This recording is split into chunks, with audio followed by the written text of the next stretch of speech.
Okay, students, are you able to see the screen?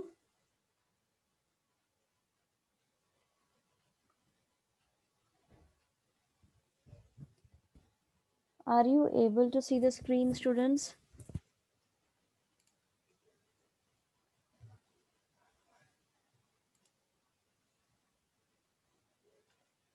Anushka? Yes, ma'am, it is visible. Okay, okay. Yes, ma'am.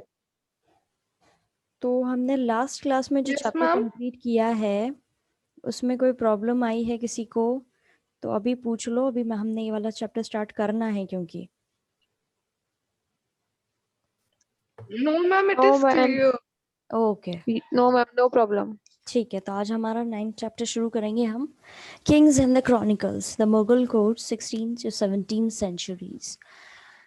अब इस chapter के अंदर जैसे कि राजा और क्रॉनिकल्स यानी कि इतिहास आपको पता ही है। ये आपको चैप्टर के बारे में जो मेन उसका टाइटल है उसके मतलब तो आपको बता ही दिया मैंने। तो अब क्या है इसके अंदर, मुगल एम्पायर जो है उसके बारे में हम पढ़ेंगे। मुगल एम्पायर के जो लोग हुआ करते थे, ठीक है, मुगल्स जो बोला जाता था, वो लोग क्या अपने आप को किस तरीके से दर्शाते थे कि हमें भगवान, मतलब जो हमारे ऊपर एक गॉड है, उन्होंने हमें भेजा है एक पर्टिकुलर एरिया पे रूल करने के लिए। ठीक है, ये जो हमें भेजा गया है ऊपर वाले ने कि हम आप पर रूल करें इस तरीके से कि ये जो पूरा एरिया है ये हमारे अंडर में ही रहना चाहिए, हमें ऊपर से इस चीज़ की वो है। ये इस तरीके से अपने आप को क्या करते थे, प्रेजेंट करते थे और इस तरीके से दर्शाते थे। ठीक है।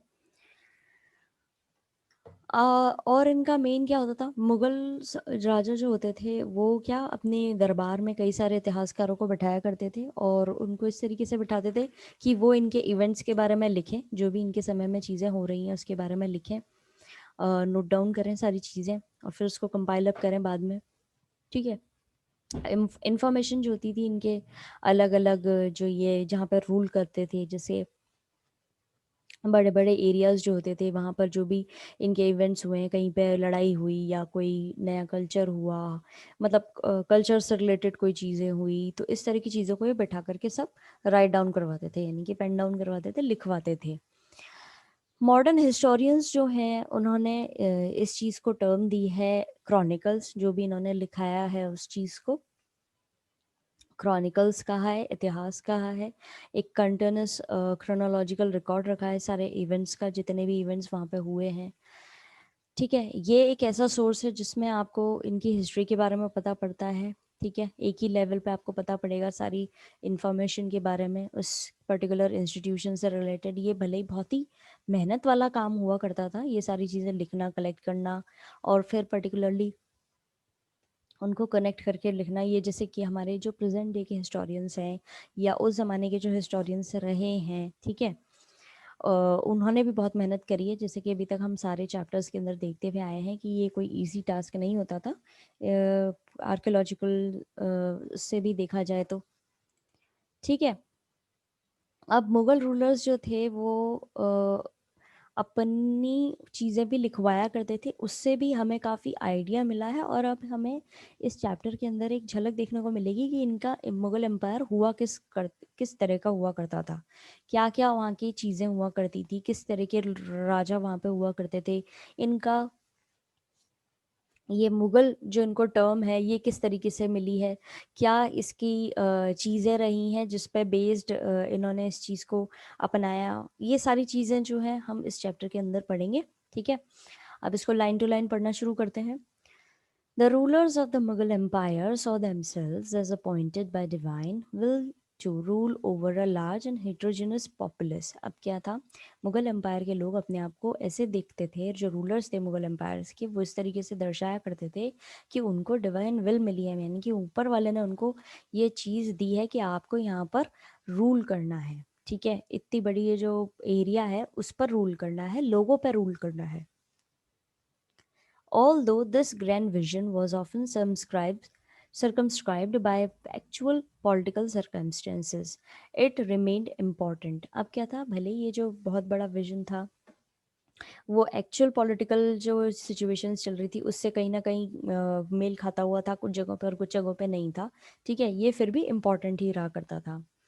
One way of transmitting this vision, अच्छा ये चीज़ हमने भक्ति वाले चैप्टर के अंदर भी पढ़ी थी, किस तरीके से सूफी ट्रेडिशन के अंदर लोग बाग अपने आप को इस तरीके से दर्शाते थे कि उनको अल्लाह ने भेजा है रूल करने के लिए। ठीक है, तो ये आप वहाँ से कनेक्ट कर सकते हैं।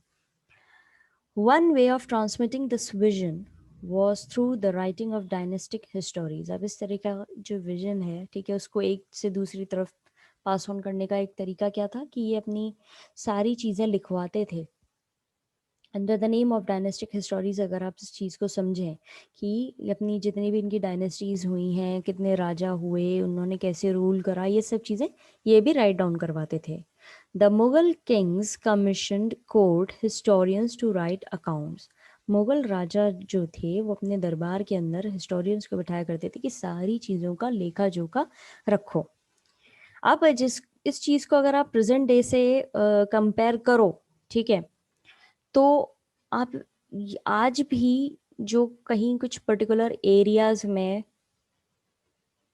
जहाँ पर ये रूल हुआ करता है इस तरह का, not about the Mughal rule, not particularly about Mughal rule, I am saying this, I am saying in the general context कि भाई जैसे अगर आप कहीं देखेंगे जहाँ पे राजा लोग अभी भी एग्जिस्ट करते हैं, तो वो लोग अपने देश में होने वाले हर इवेंट को मार्क डाउन करवाते हैं, यानी कि लिखवाते हैं।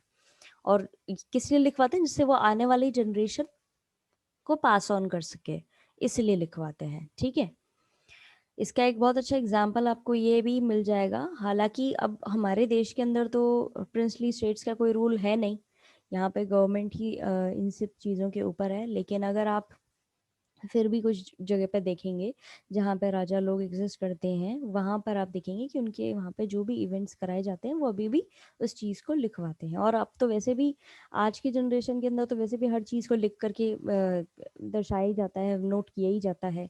ठीक है, ये एक आम ट्रेंड है जो जैसे हम अब खुद के एक आम आदमी के हिसाब से देखें, ऑर्डिनरी लाइफ के हिसाब से देखें, तो आप लोग भी जैसे कुछ लोग जर्नल्स लिखते हैं, कुछ लोग डायरी लिखते हैं, डायरी एंट्री होती है, तो इस तरह की चीज़ों को लिखवाते थे ये लोग भी।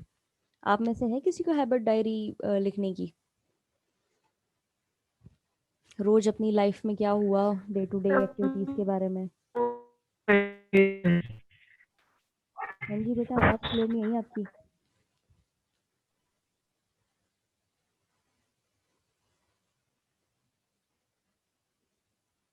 चलिए कोई नहीं, आगे बढ़ते हैं। मैम मैम आपकी आवाज नहीं आ रही। अच्छा, अब आ रही है? Yes ma'am, okay now it is clear. Okay. तो इस तरह की चीज़ें जो हैं पेन डाउन करवाते थे ये लोग भी। ठीक है, इवेंट्स जो भी होते थे, these accounts recorded the events of the emperors time. ये सारी जो चीज़ें होती थी इनके अंदर जो भी इवेंट्स हुए हैं उस समय में वो लिखते थे।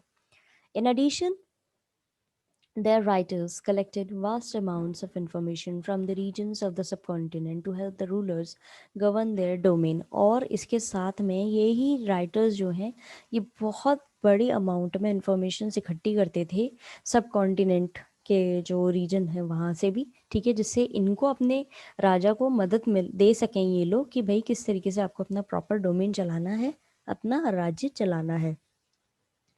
इस तरह की चीज़ें भी ये लोग किया करते थे। ठीक है, कि भाई दूसरे राज्य की चीज़ें जो हैं, अब ये तो ऑब्वियस सी बात है, आज हमारे देश के अंदर कोई चीज़ पॉलिसी बनती है तो उसका कुछ लोग इन्फ्लुएंस होकर के कुछ दूसरे देश जो हैं वो भी इससे कुछ मिलता जुलता चीज़ें कर ही लेते हैं। ठीक है, जिससे उनका भी देश अच्छे से चले। ये एक एग्जाम्पल के तौर पे यहाँ पर भी मैं बता रही हूँ आपको कि उस ज़माने में भी ये लोग कैसे करते थे कि सब कॉन्टिनेंट यानी कोई दूसरे राज्य से लेकर के उनका यहाँ पे किस तरीके से काम कराया जा रहा है, इवेंट्स हो रहे हैं, उससे ये इन्फ्लुएंस ओके ये भी अपने राजा की मदद करते थे। अब मॉडर्न हिस्टोरियंस जो हुए हैं, ओके हमने फर्स्ट पैराग्राफ कंप्लीट कर लिया है। इस चीज़ में कोई आपको दिक्कत आई है तो पूछ सकते हैं।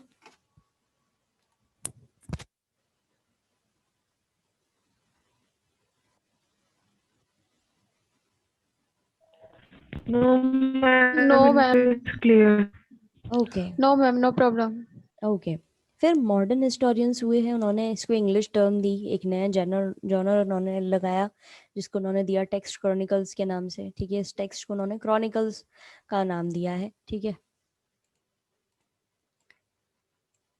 और उन्होंने इसको एक उनको ऐसे प्रेजेंट करा है कि एक कॉन्टिन्यूस क्रोनोलॉजिकल रिकॉर्ड की बताया है, यानी कि इसमें लगातार एक के बाद एक इवेंट्स होते गए हैं। क्रॉनिकल्स आर, ये क्या होता है, एक इंडिस्पेंसिबल सोर्स है, यानी कि एक आप हटा नहीं सकते इस चीज़ को। ठीक है, एक बहुत अच्छा सोर्स है जिसमें आपको कई सारी चीज़ें मिलेंगी, हिस्ट्री मिलेगी मुगल्स की। ठीक है, एक लेवल पे आपको सारी इंफॉर्मेशन मिलेगी, इंस्टीट्यूशंस जो हुए हैं मुगल स्टेट के अंदर वो उनके बारे में। ये बहुत ही मेहनत वाला काम होता है इस तरह की चीज़ को कलेक्ट करना और फिर उसको एक दूसरे से कनेक्ट करके रखना। ठीक है, उसी समय ये टेक्स्ट जो है ये मीनिंग्स भी बताते थे कि क्या मुगल रूलर्स की चीज़ें हुआ करती थी जो अपने वो राज्य के ऊपर लगाया करते थे, क्या उनकी रूल करने की चीज़ें हुआ करती थी। होता है ना कि एक देश के बारे में अगर आपको जानना है तो उसकी हिस्ट्री के बारे में देख लो। अगर पुराने उसके किस तरीके से वो रूल करता था या किस तरीके से उसके देश में चीज़ें हुई हैं, ये एक तरीका होता है जानने का। तो उसी तरीके से मुगल रूलर्स जो हुए उन्होंने किस तरीके से अपने यहाँ पे काम किया है, किस तरीके से चीज़ें अप्लाई करी हैं, वो आप उनकी इन क्रॉनिकल्स को पढ़ के समझ सकते हैं। ठीक है, अब हम ये सेकंड पैराग्राफ पढ़ेंगे line to line. Modern historians writing in English have termed their genre of text chronicles as they present a continuous chronological record of events. Modern historians ने इंग्लिश में इस चीज़ को नाम दी है, एक जॉनर दिया है टेक्स्ट। ठीक है, ये जो टेक्स्ट मिले हैं उनको जॉन एक वो नाम दिया है क्रॉनिकल्स, यानी इतिहास हिंदी में। ऐसे प्रेजेंट, क्योंकि ये यहाँ पे प्रेजेंट करते हैं एक कंटिन्यूस इतिहास के चीज़ें चल रही हैं, एक इवेंट्स चल रहे हैं, एक के बाद एक ऑर्डर में चल रहे हैं, इसीलिए इसको नाम दिया है chronicles. Chronicles are indispensable source for any scholar wishing to write a history for the Mughals. History of the Mughals. अब ये क्रॉनिकल्स जो है एक ऐसा सोर्स है, अद्भुत सोर्स है, जहाँ पे किसी भी स्कॉलर को अगर लिखना है मुगल हिस्ट्री के बारे में तो वो इन चीज़ों को पढ़ करके कुछ भी अच्छे से अपना कंपाइल अप कर सकता है।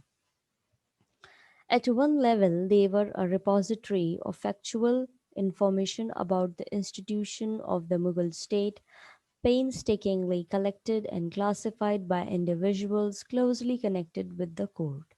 एक लेवल पे ये एक रिपोजिटरी, यानी कि एक जैसे कलेक्शन होता है उस तरीके से ये भी कलेक्शन है एक अच्छी इंपॉर्टेंट इन्फॉर्मेशन का, उस समय के जो इंस्टीट्यूशंस हुए हैं मुगल स्टेट के अंदर उनकी से related.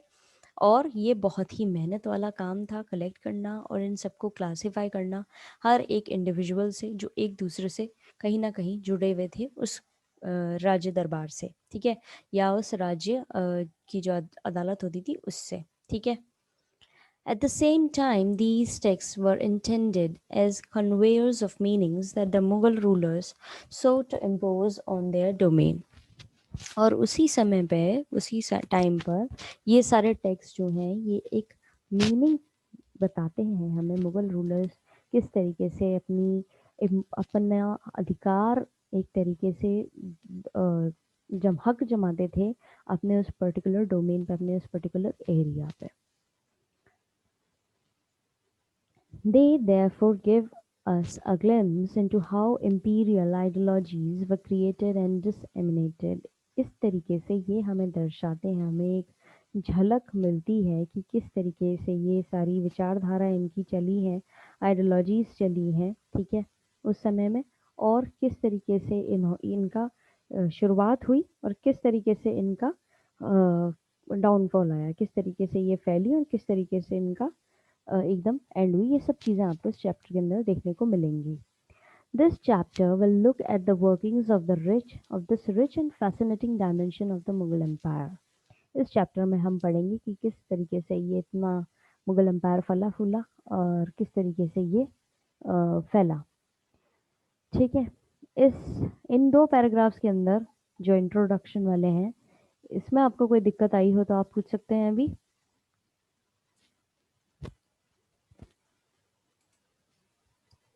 No, ma'am, it is clear. Okay,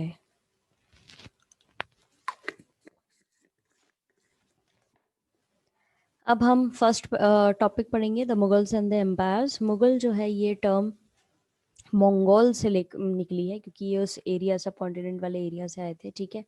इसीलिए ये टर्म इनको नाम दिया गया था। और ये अपने आप को मुगल बुलवाना पसंद नहीं करते थे। ये इस चीज़ से थोड़े से मतलब अपसेट रहते थे। ये अपने आप को उनसे कंपेयर करना पसंद नहीं करते थे। अब ये जो टर्म है ये एक तरीके से इनके अंदर क्या ले आती थी, एक बाद में ये आज के ज़माने में तो ये इसको क्या शान की तरह देखा जाता है, ये चीज़ बहुत ही अमेजिंग हो। लेकिन उस समय के जो रूलर थे ये अपने आप को इस चीज़ से कहलाना पसंद नहीं करते थे। ये अपने आप को इसकी बजाय टिमुरिड्स कहलाना पसंद करते थे, क्योंकि ये टर्की से इन्फ्लुएंस थे, ठीक है, पैटर्नल साइड से, अपनी पिताजी के साइड से जो रूलर आया था तिमुर, वो अपने पैटर्नल साइड का था, यानी टर्की का था। वो अपने आप को टिमुरिड्स कहलाना पसंद करता था, टर्किश था वो। अब बाबर रहे हैं पहले मुगल रूलर, ठीक है, और वो जुड़े हुए थे जेंगिस खान से, अपनी माता जी के साइड से, अपनी मटर्नल साइड से। वो बोला करते थे टर्किश, और अपने आप को ये बुलवाना, रेफर डेरिसिवली, मतलब मंगोल्स बुलवाना उनको पसंद नहीं था।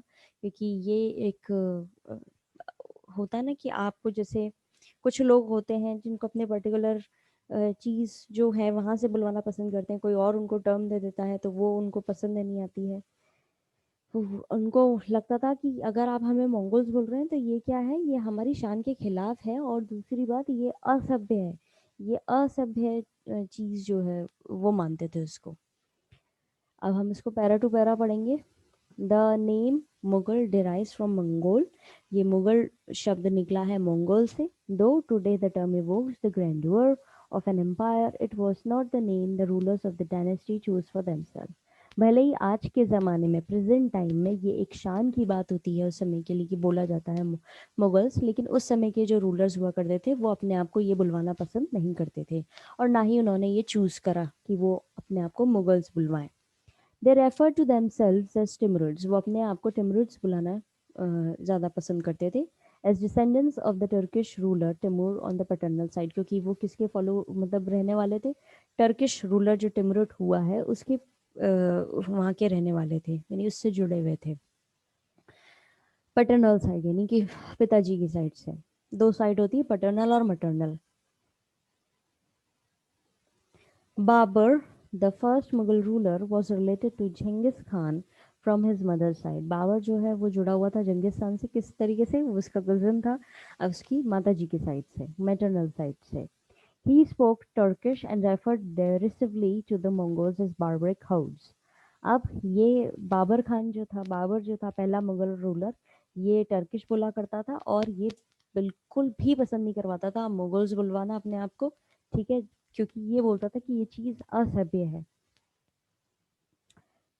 अब 16 सेंचुरी के अंदर यूरोपियंस जो है मुगल को डिस्क्राइब करते थे, मुगल्स के बारे में बोलते थे कि वो इंडियन रूलर्स हैं, ठीक है, एक ब्रांच है फैमिली की। और कुछ 5 सेंचुरीज के अंदर उनको ये शब्द जो है मुगल, ये बहुत ज़्यादा यूज़ होने लगा। और आपने मोगली एक कैरेक्टर के बारे में भी सुना होगा, जो कि रुडियार्ड किपलिंग के जंगल बुक का कैरेक्टर है। वो भी ये शब्द, ये आउट ऑफ द कॉन्टेक्स्ट है, इससे रिलेटेड ज़्यादा नहीं है, ठीक है, ये चीज़। लेकिन ये है कि हाँ, मोगली शब्द जो है वो भी मुगल से ही निकला है, ठीक है। During the 16th century, Europeans used the term Mughal to describe the Indian rulers of this branch of the family. 16th century के अंदर यूरोपियंस जो है वो मुगल शब्द का यूज़ किया करते थे, जो यहाँ पर 16th century के अंदर इंडियन रूलर्स रहे हैं उनके लिए, उनकी एक फैमिली ब्रांच को समझाने के लिए। Over the past centuries, the word has been frequently used. Even the name Mowgli, the young hero of the Rudyard Kipling's Jungle Book, is derived from it. और फिर बाद में क्या हुआ, कुछ सेंचुरीज के बाद में ये शब्द बहुत यूज़ होने लगा, फ्रीक्वेंटली यूज़ होने लगा। और जो ये कैरेक्टर है हमारे रुडयार्ड किपलिंग की जंगल बुक का, मोगली, वो भी इस नाम से, मुगल से ही इन्फ्लुएंस होकर के इन्होंने इस कैरेक्टर का नाम रखा था मोगली। फर्स्ट 2 पैराग्राफ्स के अंदर कोई भी दिक्कत आई है तो अभी आप पूछ सकते हैं। No ma'am, no ma'am, it is clear. ये याद रखना है कि बाबर फर्स्ट मुगल रूलर था, ठीक है, और वो बोला करता था टर्किश, ठीक है, और उसको मोगल कहना बिल्कुल भी पसंद नहीं था। और वो अपने क्या कहते हैं माता जी की साइड से चंगेज खान से जुड़ा हुआ था, ठीक है। अब है एम्पायर जो है उसके अंदर कई सारे रीजनल स्टेट्स रहे हैं इंडिया के अंदर, ठीक है, और कई सारी लड़ाइयाँ लड़ी हैं, कई सारे पॉलिटिकल अलायंसेस भी हुए हैं मुगल्स के बीच में और जो लोकल वहाँ के राजा लोग हुआ करते थे उनके बीच में ही। इनके जो फाउंडर थे इस एम्पायर के वो थे जहीरुद्दीन बाबर, ठीक है, जिनको जो लाए गए थे बेसिकली बिलोंग करते थे सेंट्रल एशिया से। इनका घर था फरगाना, फिर बाद में इनको वहाँ से हटाया गया उज़्बेक्स के द्वारा, ठीक है। फिर इन्होंने अपने आप को स्टैब्लिश किया काबुल में, यानी ये काबुल मूव कर गए। फिर वहाँ से भी इनको निकाला गया 1526 के अंदर, इंडियन सब कॉन्टिनेंट के अंदर आ गए, ये इंडियन टेरिटरीज के अंदर आ गए। यहाँ पे इनके मेंबर्स जो क्लैन हुआ करता है, ग्रुप को बोला जाता है क्लैन, ठीक है, अपनी उनकी नीड्स को पूरा करने के लिए ये इंडिया मूव कर गए थे। तो पहले ये थे कहाँ के, फरगाना के थे, फिर वहाँ से उज़्बेक्स ने हटा दिया इनको, फिर उसके बाद में ये आए काबुल में ठहरे, काबुल में से भी हट गए, फिर उसके बाद में इनको अपने ही क्लैन की नीड्स पूरी करनी थी तो ये इंडिया आ गए, क्योंकि इंडिया के अंदर रिसोर्सेज बहुत सारे होते हैं। इनके सक्सेसर रहे हैं नसरुद्दीन हुमायूं, ठीक है, उनका टाइम पीरियड था 1530 से 40, 1555 से 56। इन्होंने कई अपनी, अब क्या होता था उस ज़माने में, यही होता था कि एक ने दूसरे राज्य के ऊपर धावा बोल दिया और फिर वो अपने एम्पायर को फैलाता जाता था। अब वो सारी चीज़ें हम देखने को मिलेंगी।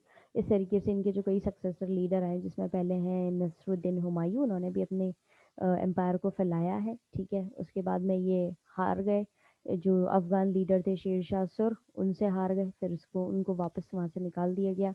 हुमायूं ने जब हारने के बाद में रिफ्यूजी कहाँ लिया था, सफ़ाविद सफ़ाविद रूलर जो थे ईरान के, वहाँ पे इन्होंने रिफ्यूजी लिया था, एज इन पनाह ली थी, शरण ली थी। फिर हुमायूं ने हराया सुर्स को और 1 साल बाद ही वो मर गए। अब लाइन टू लाइन पढ़ते हैं लास्ट 2 पैराज इस आज की क्लास के, ठीक है। The empire was carved out of a number of regional states of India through conquest and political alliances between the Mughals and the local chieftains. अब ये एम्पायर जो है यानी मुगल एम्पायर जो है, इसके अंदर कई सारे इंडिया के रीजन्स स्टेट्स इंक्लूड हुए हैं, उनसे बना था। कई सारी लड़ाइयाँ इन्होंने जीती हैं और कई सारे पॉलिटिकल चीज़ें भी इनके साथ में हुई हैं मुगल्स के बीच में और लोकल जो वहाँ के राजा लोग होते थे उनके बीच में।